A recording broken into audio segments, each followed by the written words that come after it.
بسم اللہ الرحمن الرحیم۔ السلام علیکم رحمۃ اللہ وبرکاتہ۔ اللہ کی رحمتیں اور برکتیں نازل ہوں ہم سب پر۔ محترم ناظرین، اس ویڈیو میں آپ کو بتائیں گے کہ کربلا میں معصوم بچوں کے شہید ہونے کی تعداد اور ان مظلوموں کو کس بے دردی سے شہید کر دیا گیا۔ اس معلوماتی ویڈیو کو اینڈ تک ضرور دیکھیں۔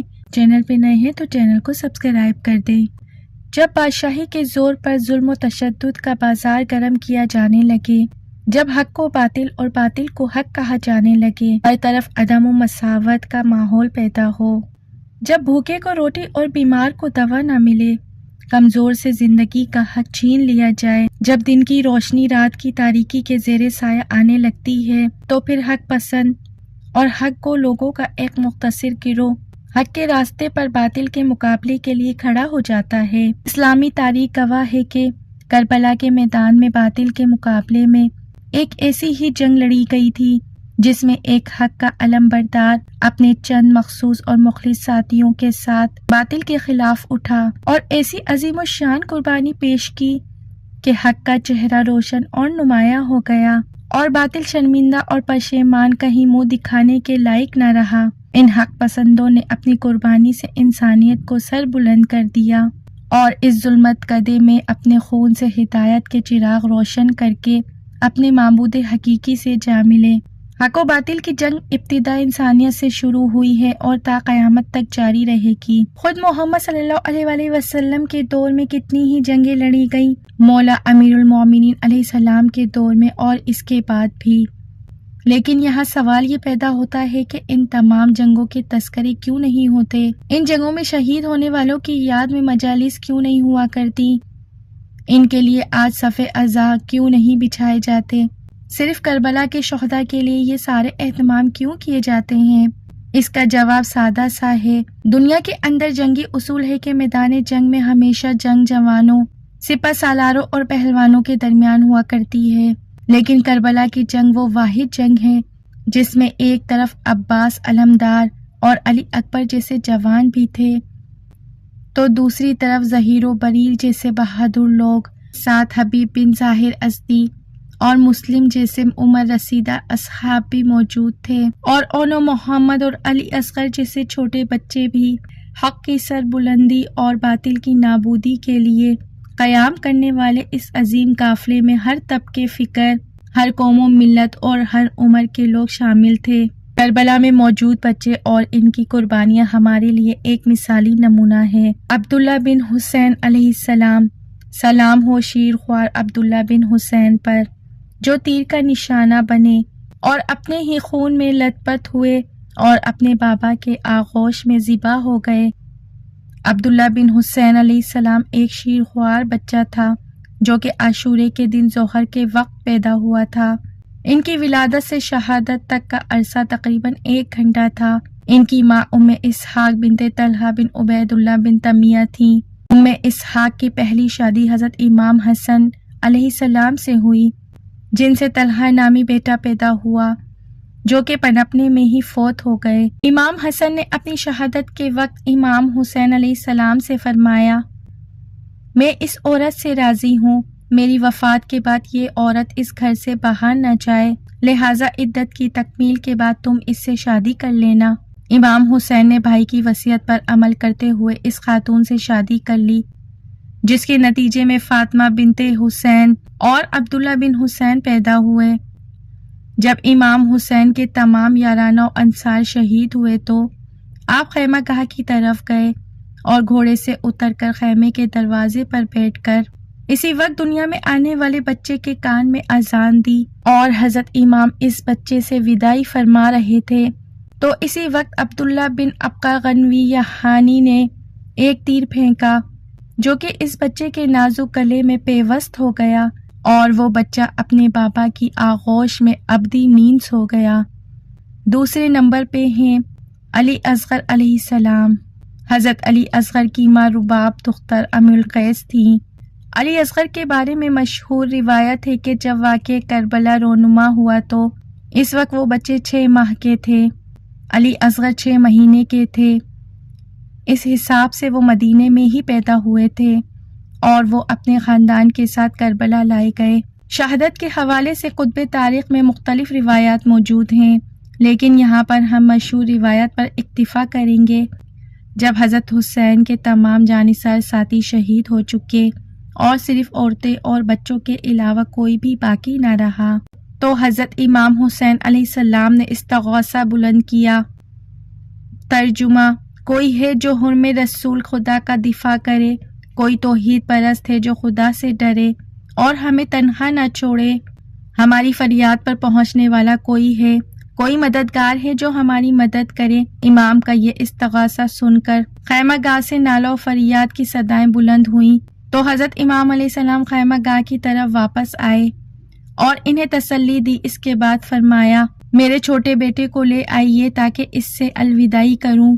اس کے بعد اس بچے کو بوسہ دیا اور حضرت ام کلثوم کو دیتے ہوئے فرمایا، اے میری بہن، میں وصیت کرتا ہوں کہ میرے اس 6 مہینے کے بیٹے کی حفاظت کرنا۔ ام کلثوم نے عرض کیا، بھائی جان یہ بچہ پیاسا ہے، پانی کا ایک قطرہ اسے پلا دیجیے۔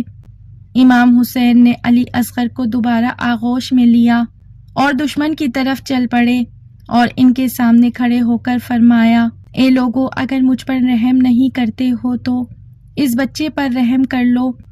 کیا تم لوگ نہیں دیکھتے کہ یہ پیاس کی وجہ سے کس طرح زبان باہر نکال رہا ہے؟ یہ سن کر اس وقت حرملہ بن کاہل نے کمان سے ایک تیر چھوڑا اور اس بچے کو اپنے باپ کی آغوش میں ذبح کر دیا۔ کیسا ظلم کیا ان بک ظالموں نے! ایک رگ سے دوسری رگ تک اور ایک کان سے دوسرے کان تک کاٹ ڈالا۔ جلدی سے خیمہ گاہ کی طرف پلٹے۔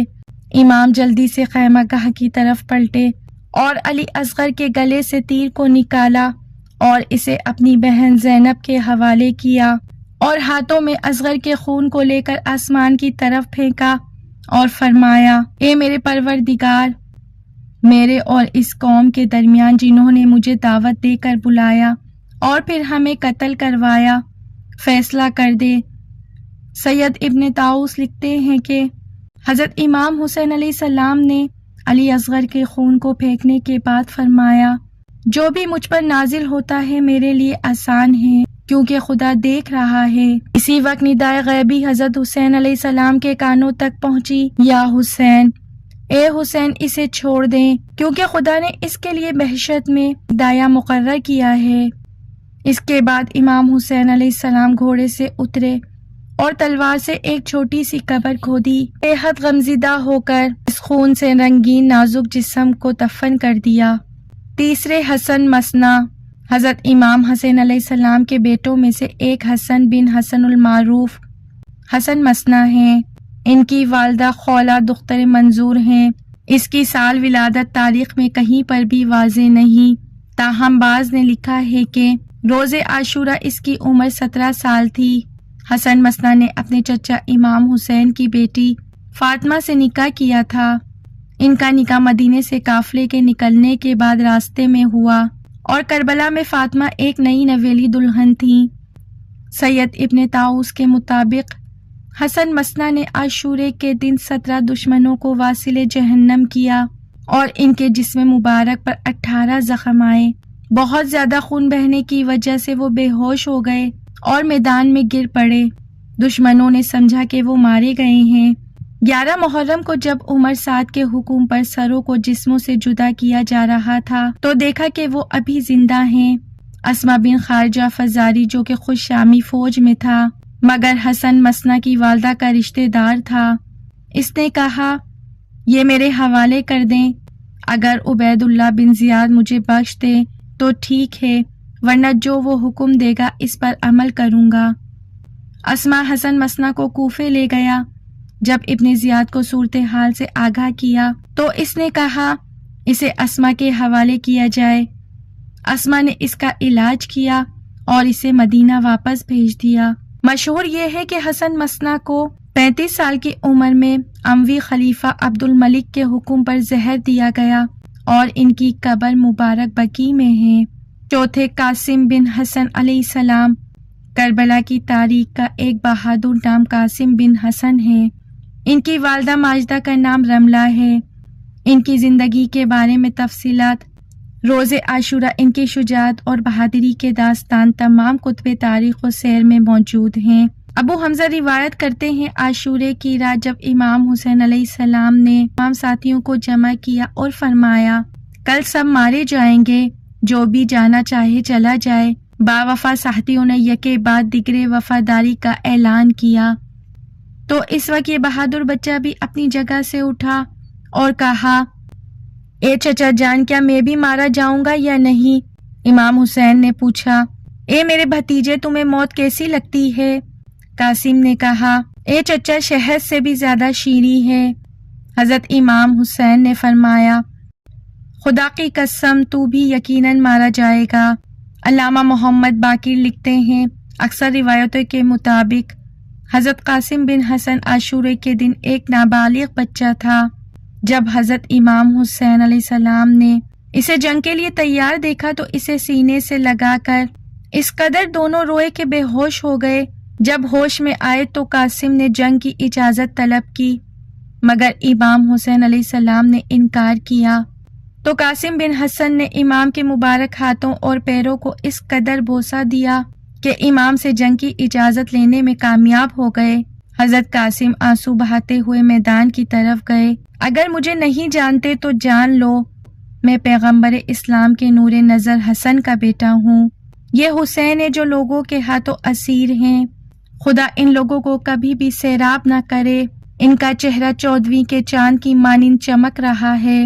اس کم سنی میں اس قدر دلیری سے لڑے کہ 35 دشمنوں کو جہنم میں پہنچا دیا۔ طبری لکھتے ہیں کہ مسلم کہتا ہے میں ابن سعد کی فوج میں تھا، اتنے میں ایک جوان کو دیکھا جو میدان کی طرف آ رہا تھا اور وہ چاند کا ٹکڑا جیسا تھا، ہاتھ میں تلوار اور بدن پر ایک پیراہن تھا۔ اس کا ایک جوتا پھٹا ہوا تھا، میں نہیں بھول سکتا کہ وہ بائیں طرف کا جوتا تھا۔ ابن سعد نے کہا خدا کی قسم میں اس پر سخت ترین حملہ کروں گا، اور یہ کہتے ہوئے ایک تلوار اس کے سر مبارک پر مارا اور یہ جوان یا اماں کی صدا بلند کر کے زمین پر گر پڑا۔ امام حسین علیہ السلام تیزی کے ساتھ اس کے سرہانے پہنچے اور فرمایا جس قوم نے تجھے قتل کیا ہے وہ خدا کی رحمت سے دور اور قیامت کے دن آپ کے جد بزرگوار کے دشمنوں میں سے ہے۔ خدا کی قسم تیرے چچا کے لیے انتہائی سخت مرحلہ ہے کہ تو نے آواز دی مگر میں جواب نہ دے سکا، اگر دے بھی دیا تو اس وقت کے کوئی فائدہ نہ ہوا۔ امام حسین قاسم کے بدن کو خیمہ گاہ کی طرف لے گئے اور باقی شہداء کے ساتھ لٹا دیا۔